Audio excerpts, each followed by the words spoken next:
Bismillahirrahmanirrahim. Assalamualaikum warahmatullahi wabarakatuh. Syukur alhamdulillah kita bisa berjumpa lagi di channel ini. Harapan dan doa saya semoga saudaraku semuanya selalu diberikan kesehatan, dilapangkan rezekinya, diampuni dosa-dosanya, dan dipanjangkan umurnya. Amin ya rabbal alamin. Sahabat beriman yang dirahmati Allah, sejak kecil kita selalu diperingatkan untuk tidak bersikap buruk kepada orang tua. Jangan sampai kita menjadi anak durhaka yang suka membangkang dan menyakiti hati orang tua. Karena itu kita semua tahu ridha Allah berasal dari ridha orang tua juga. Akan tetapi di era sekarang banyak dari orang tua yang kurang menyadari akan sikapnya terhadap anak, sehingga sikap yang dirasa benar oleh orang tua ini justru bisa dikatakan mendurhakai seorang anak. Ada satu kisah menarik yang mungkin bisa kita jadikan sebagai pelajaran.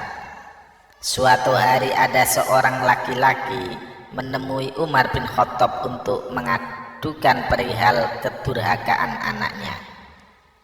Umar lalu memanggil anak tersebut dan menegur perbuatannya. Setelah ditegur, anak tersebut bertanya kepada Umar, "Wahai Amirul Mukminin, bukankah anak memiliki hak atas orang tuanya?" Umar menjawab, "Benar." Lantas anak tersebut bertanya, "Apa hak seorang anak?" Lalu Umar pun menjawab, "Memilihkan calon ibu yang baik untuknya, memberikan nama yang baik, dan mengajarinya Al-Quran." Kemudian si anak tersebut berkata, "Wahai Amirul Mukminin, ayahku tidak pernah melakukan satupun dari apa yang Tuan sebutkan itu. Ibuku wanita berkulit hitam bekas budak beragama Majusi. Ia menamakanku Ju'lan atau tikus, dan dia tidak mengajari satu huruf pun dari Al-Quran."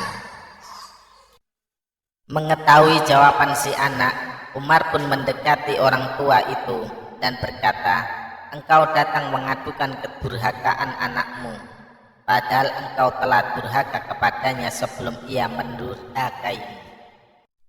Engkau telah berbuat buruk kepadanya sebelum ia berbuat buruk kepadamu." Mendengar jawaban dari Umar, laki-laki tersebut pun meminta maaf kepada anaknya dan berjanji akan mendidiknya dengan baik.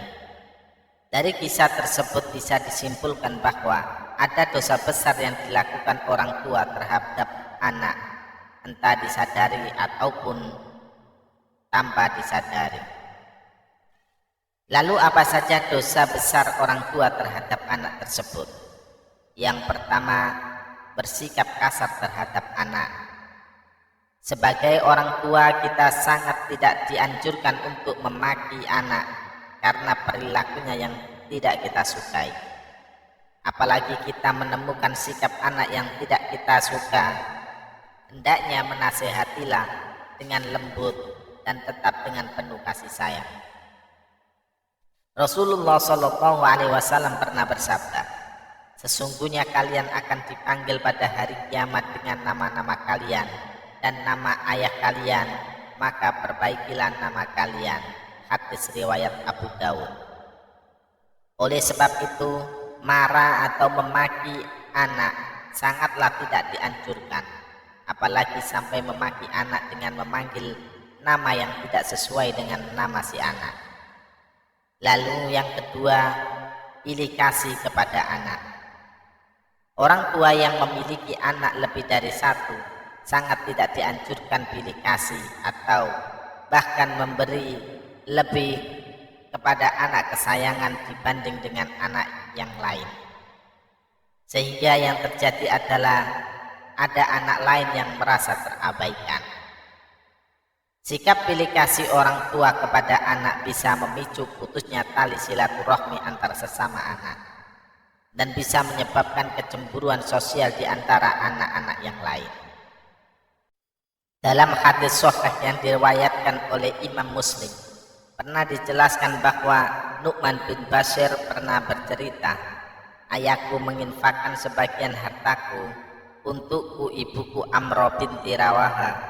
Kemudian berkata, saya tidak suka engkau melakukan hal itu sehingga menemui Rasulullah. Ayahku kemudian berangkat menemui Rasulullah Shallallahu Alaihi Wasallam sebagai saksi atas sedekah yang diberikan kepadaku.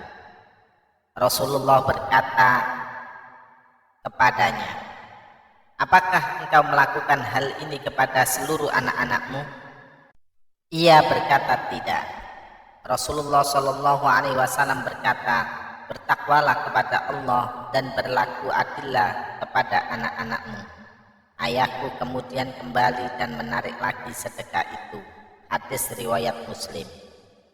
Dari hadis tersebut bisa disimpulkan bahwa kita sebagai orang tua sangat dianjurkan untuk berlaku adil kepada setiap anak menurut kebutuhannya masing-masing. Oleh sebab itu, sebisa mungkin hindari pilih kasih kepada salah satu anak kita, karena dengan perilaku adil menurut porsinya, insya Allah akan terjalin silaturahmi antara anak sampai kapanpun. Ketiga, membanding-bandingkan anak. Kebiasaan orang tua yang membanding-bandingkan anak akan menimbulkan perasaan rendah diri pada anak yang lain.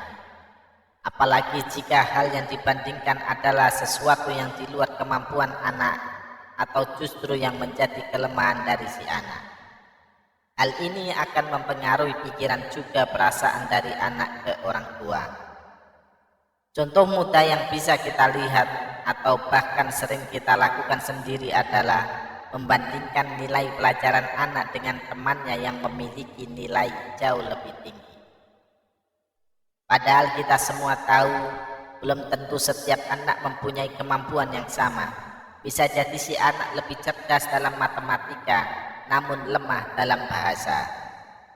Apabila hal tersebut terjadi pada salah satu anak dari saudaraku semuanya, maka yang harus kita lakukan adalah menguatkan hati si anak dan mendukung sepenuhnya apa yang menjadi bakat dari si anak tersebut. Keempat, mengekang kebebasan anak.